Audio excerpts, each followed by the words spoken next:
किसी गांव में एक सेठ रहता था जो बहुत ही लालची और कंजूस था। सेठ के पास धन दौलत की कोई कमी नहीं थी, लेकिन फिर भी उसे हमेशा और अधिक कमाने की लालसा रहती थी। वह हमेशा यही सोचता था, कैसे कम मेहनत में ज्यादा पैसा कमाया जा सके। एक दिन सेठ के पास एक साधु आया। साधु ने कहा, सेठ जी, मुझे भोजन और रहने के लिए एक रात के लिए आश्रय चाहिए।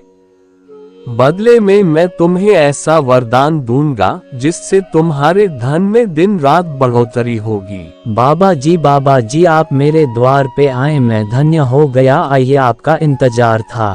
सेठ को ये सुनकर बहुत खुशी हुई। उसने साधु को भोजन कराया और अपने घर में रहने की जगह दी। बाबा जी आप यहाँ सो जाइए, मैं चलता हूँ। अगले दिन साधु ने जाते समय सेठ को एक पत्थर दिया और कहा, ये जादुई पत्थर है, इससे जो भी लोहे की चीज छुओगे वो सोने में बदल जाएगी। लेकिन याद रखना, इस पत्थर का इस्तेमाल लालच में मत करना, वरना ये तुम्हारे लिए नुकसानदेह साबित होगा। सेठ ने उस पत्थर को लिया और खुशी से झूम उठा। मेरे जैसा कोई नहीं है पूरे हिंदुस्तान में, अब मुझसे अमीर कोई नहीं हो सकता है, हा हा हा। उसने तुरंत अपनी लोहे की सभी चीजों को सोने में बदलना शुरू कर दिया।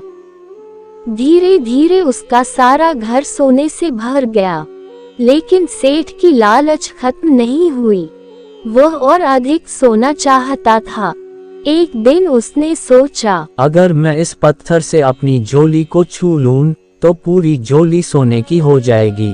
जैसे ही उसने ऐसा किया, अचानक पत्थर की शक्ति समाप्त हो गई और सेठ की सारी दौलत भी गायब हो गई। सेठ ने साधु की चेतावनी को नजरअंदाज किया था और अब उसके पास न तो जादुई पत्थर बचा और न ही उसका सारा धन।